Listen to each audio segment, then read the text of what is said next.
raaligelin uu ka bixiyo afayeenka saxaafadda inuu soo istaago dabcan anaga qof bilaadan aan nahay dad karaamo lahaan nahay dad sharaf lahaan nahay xoolo ma nihin in afayeenka markuu yimid mar walba oo saxaafadii bahdilo si xun ula dhaqmo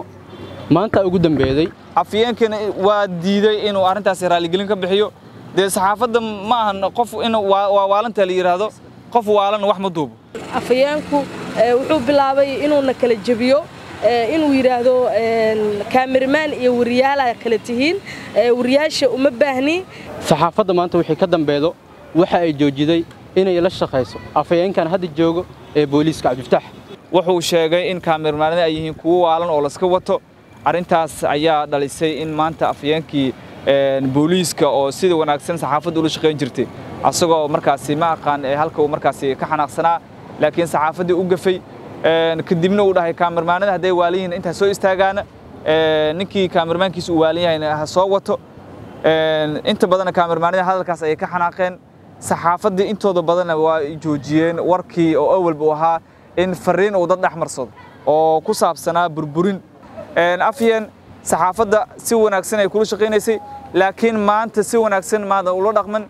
hadallo xuma ayaa tiri hadaladii ayay ka caroodeen sidaas ayaana warkaadii ay warbaahintu u joojisay afyeenkana waa diiday inuu arintaas raaligelin ka bixiyo de saxaafadda ma ahan qof inuu waalanta la yiraahdo qof waalan wax ma duubo aragtidiisa ayaan diidnay sida asaga uu rabay oo inuu dadka dhex maro oo dadka inuu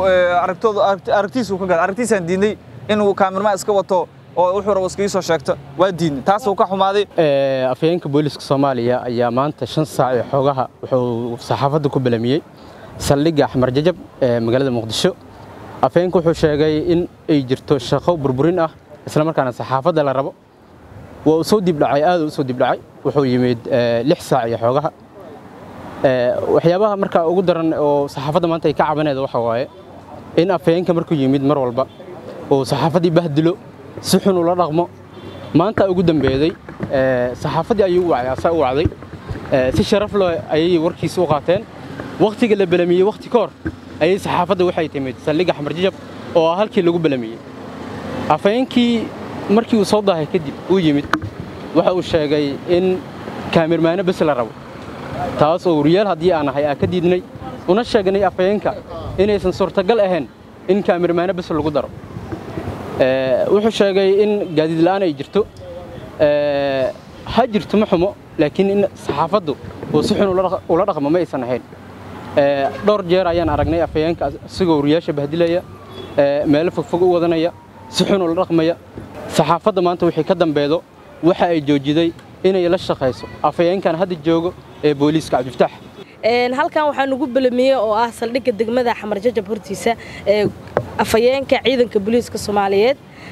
anagu wada shaqeyntiisa diyaar ah oo ahayn mar walbana waa wada shaqeyn jirnay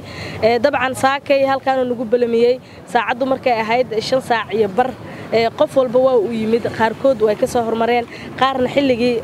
u balanta ayay ku yimaadeen muddo 2 saacadood ayaa saldhigga dhexdiisa ku sugeynay markuu yimaado oo aan ka sugeynay shaqadii uu noo wacay aan diyaar ahayn dabcan afayeenku wuxuu bilaabay inuu na kala jabiyo inuu yiraahdo cameraman iyo wariyaal kala tihiin wariyaasha uma baahni maxaa cameramanyaasha ay raacayaan oo wax soo duubayaan dabcan wariye walba oo meeshan joogo xafiiskiisa isaga noqdo annagu xoolo ma nihin waxa isku soo raacnana waa waxa jira in annaga aan soo wada qabanno waxa meesha ka jirana aan soo wada bandhigno in saxaafadii la kala dilo in wariye iyo cameraman loo kala jabiyo in sidoo kale nin mas'uul ah oo annagana aan wax dhibaato ama wax aflagaada aan u geysanay in annaga uu shaqadeeni asagoo waliba na balamiyay oo gruubka ku soo qoray in la wada yimaado haddana uu na aflagaadeeyo uu dhaho cameramanadu waa kuwa oo waxba aan garanayn inuu dhaho in annaga dhaxdeena uu abaabul iyo kala jiban ka bilaabo aada uga xunnahay taas waa waxa shirka jiraad u qabanay inta saxaafad iyo wariyaal inta taagan warbaahinada loogadooda aad u jeedaan dhammaan wariyaasha ka socdo oo booliiska ugu qoran dabcan maanta oo sabti ah taariikhduna ay tahay 10ka bisha 8aad 2024 waxa go'aan ku gaarnay in gabi ahaanba aan joojino la shaqeynta ciidanka booliiska Soomaaliyeed gaar ahaan afayeenka oo wax shaqo aanan mar dambe ayna dhaxmareynin oo go'aantaas aan ku gaarnay maadaama shaqadeeni iyo sharafteeniba uu aflagaadeeyay waxaana ka rabnaa in arintaas annaga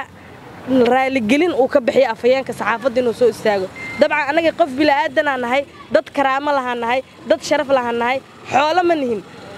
annaga in annagoo kaamirmaane iyo wariyaal isla socdaa meel shaqo nagula belimiyey ee shaqada diyaar u nahay in nala aflagaadeeyo oo mas-uul dowladeed oo nala aflagaadeeyo dabcan aadaa uga xunnahay